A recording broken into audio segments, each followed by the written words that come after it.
çfarë tash, domethënë nuk është problemi vërre, po çfarë nxjerr si konkluzion është që bota për jashtë kishte një plan të mrekullueshëm që nga ne s'dinim asgjë rreth kësaj. Domethënë ne ishim komplet ignorantë se çfarë ata kërkonin dhe pash një kumtes për shumë të shkurtër të një profesori kur fliste për shembull për punën e luftës. Thoshte ne jemi në fazën e 5 të luftës ku ti s'kuptoj që je dhe i pushtuar më.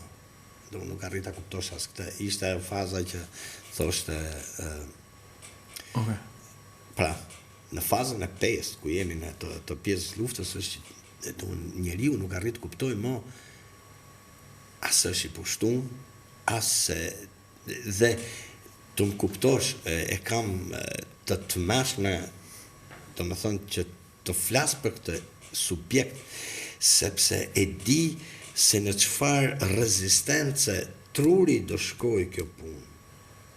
Dhe është bërë një eksperiment shumë i bukur. Në një nga universitet, thash, ne bëjshim, unë mënosh me dhonë kalite fizike, studentëve tanë, të botë edhe inxhinierë dhe elektricistë, ata bëjshin eksperimente shoqërore, sociale, se si vepron njeriu. Një nga eksperimentet që quhet Solomon, nuk e di se si e kishte, ishte e tillë. Ishin 18 vetë, 9 studentë ishin aktorë, 9 ishin normal. Dhe ju kishin dhënë nga 2 karta. Në një nga kartat ishin 2 viza, në një kartë ishte 1 vizë. Dhe kjo karta që ishin 2 viza, njëra ishte më gjatë, njëra ishte më shkurtër. Dhe 8 nga këta aktorët thoshin, janë një lloj. Vizat janë një lloj. Dhe 9 nga këta thonin vizat janë një lloj. Janë një lloj. Sa bukur e kanë bërë, po janë një lloj. Një lloj, po një lloj. Dhe 30% të gjithë personave që u bë kjo, si mund të them ky eksperiment, pranuan që vizat janë një lloj. Kjo është forca e opinionit. Dhe mjaftonte, thoshte, që njërit thoshte nga këta, jo më shok se s'janë një lloj, dhe kalonte në 5%. Do më thënë, gabimi, kalonte në 5%, nga 30%. Dhe çdo thotë, çdo 7 vetë, 3 vetë i kesh trungje komplet, një vizë, si më them, 7 cm, tjetra 12. Të pyes një person i cili ka lindur pas vitit 90. Meral. Po. Ti ke lexuar për vitet si ke përjetuar, ke lindur mbrapa. Ke lexuar di diçka rreth këtyre viteve? Atëherë unë kam bërë disertacionin e masterit pikërisht rreth tranzicionit të Shqipërisë nga një vend socialist në një vend demokratik e themi. Kështu që di pak për procesin dhe tranzicionin. Është i perlë. Është atëherë të duket normale aty që këta udhëheqës janë ende dhe pretendojnë të vinë në pushtet, si rasti Berishës ose i Metës? Unë në fakt nuk dua ta filloj me këtë temë, sepse besoj ka shumë pak rëndësi se sa dua të bëj ca paralelizma. Pra, kur hyri demokracia, nëse një rast që njerëzit e kanë pak më të freskët, sidomos brezi mbas vitet 90, janë protestat e pranverës në Arabi. Dhe po të shohim dhe ato që gjasme nisën si një formë protest studenti ose një protest nga niveli mikropolitik, kam pas tendenca ose le të themi një dorë nga vendet e huaja. Pra, shpesh herë është dëgjuar, por dua të theksoj që para se filloi në lindjen e Evropës, në Amerikën Latine, Amerika ka pas një lloj politik të jashtme që pikërisht gjithë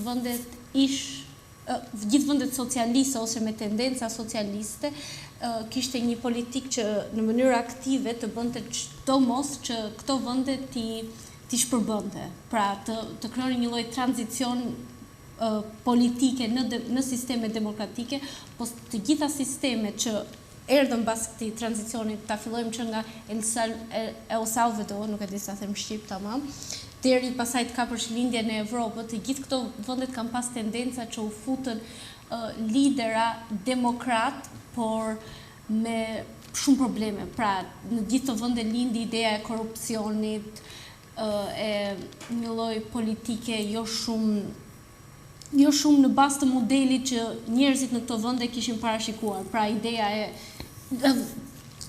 ideja e lirisë të fjalës, pluralizmit, por në fakt çfarë ndodhi është u futën lidera që kishin tendenca drejt një lloj demokracie fasad.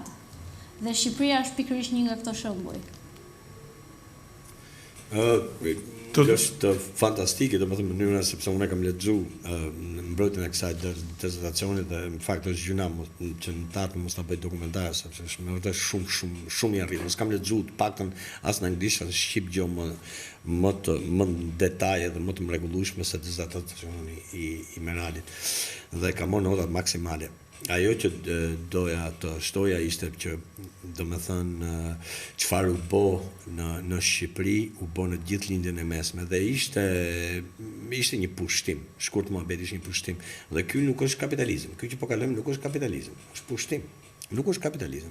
Kapitalizmi ka rregulla tjera. Jo duke folur si anarkist, vëlla.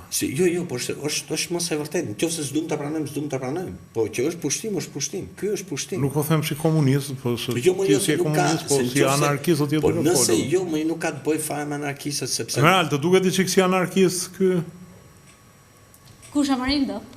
Jo, nuk më duket më tepër si nuk më duket si anarkist, po besoj në Shqipëria në fakt nuk ka pas një provojë tamam me demokracinë, pra sistemin qoftë në teori të demokracisë. Domethënë shpesh herë, sidomos në një ditë si sot, është interesante të bëhet pyetja, a ka qenë Shqipëria problemi, pra ne nuk dinim si ta përballonim demokracinë, apo në fakt demokracia që na erdhi neve ka qenë je fantastike. Jo demokraci, pra se më falë, shpesh herë unë provoj të përkthej mendimin tim nga anglisht në shqip dhe nuk del aq fikse, por ideja është që a kanë qenë demokracia. Çfarë dua të parashtroj unë është besoj duhet mos ta shohim në a ishim neve të ta përballonim demokracinë ose shpesh përdoret ajo politika e identitetit që ju jeni problemi, ju nuk dini dhe lidera që keni se i zgjodhët ju, apo është u bë një lloj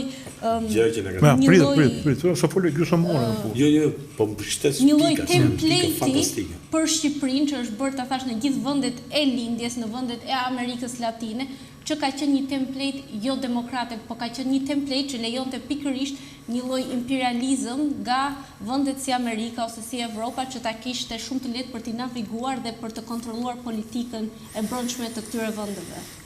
Meral, mendon ti që jemi në një popull i përgatitur për demokracinë? Unë mendoj varet si po e ka, po më pyeten nga pikpamja intelektuale, jemi neve që të përballojmë demokraci. Po, demokracinë teori, se nuk besoj asnjë vend e ka arritur atë idenë ose të paktën teorinë e çfarë duhet jetë një demokracia, se mos haro, para se lindi kultura, sepse përmendë fjalën anarki, para se lindi kjo kultura anarkist dhe hipit në për Angli edhe në Amerikë, ka pas një tendencë nga studentët pikërisht në Angli lindi, që po shifnin Rusinë dhe mënyra si po shkonin gjërat në këto vende socialiste dhe po i intrigonin shumë. Dhe çfarë ndodhi, pastaj lindi kjo bombardimi i demokracisë ose lirisë në formën e hipive, lindi pastaj Ashashi ka qenë, po e kam në sensin që kjo kultura e festivalve, filluan këto Beatles dhe doli kjo tip liria pa kufi. Edhe pasaj lindi dhe anarkizmi, që ajo ideja që e dim pak a shumë që është anarkizmi, kështu që se lëviza pak nga pyetja jote, ideja për mua është këtu.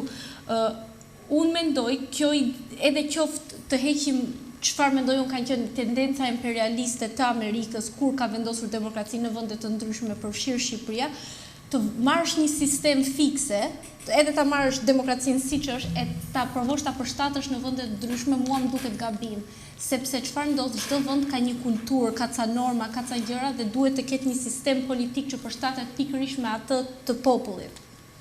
Kështu që a mendoj që Shqipëria e përballon dot demokracinë? Po, por mendoj që nuk është kaq Shablon është fjala? Nuk është kaq shumë si pyetje. Domethënë, Ose si ide. Domethënë, ti më thua që Shqipëria mund ta asimiloj demokracinë, por duhet ta asimiloj një demokraci made in Albania, nuk Po, mund duhet të të asimiloj një lloj sistem politik që është okay për popullin. Ta thash e kam përmend shpesh herë, do e përmend prap Hungarinë dhe Poloninë për vetë faktin sepse kanë qenë vendet e parë, se dhe ato kanë pas diktator, sepse ka qenë e njëjta histori për gjithë lindjen e Evropës, kanë pas një diktator, u hiku komunizmi, pastaj gjithë këto vendet kanë pas një aspirat që të ishin demokrate, pastaj kishin ca liderat korruptuar, pastaj u futën në BE. Dhe po të shohësh tani ke dy vende që pikërisht e pan çfarë bëri BE-ja dhe po reflektojnë mbi të kaluarën e tyre, mbi çfarë shkoi mirë, çfarë shkoi keq dhe po krijojnë ca sisteme brenda sistemit ku janë, brenda institucioneve ku ndodhen, por që funksionon për ta. Dhe mendoj Shqipëria duhet jetë ose me kohën do jetë një nga këto vende. Një mit tjetër që dua të rrëzoj është ajo që e dëgjoj shpesh, Ramiz Alia përzgjodhi Sali Berishën, përzgjodhi demokracinë, dhe kush do shkonte KPD-ja, ose sigurimi i shtetit përzgjodhi këtë, përzgjodhi atë, se kush do futet KPD-ja. Këto janë ca bullshitsa që janë të turpshme për i komp.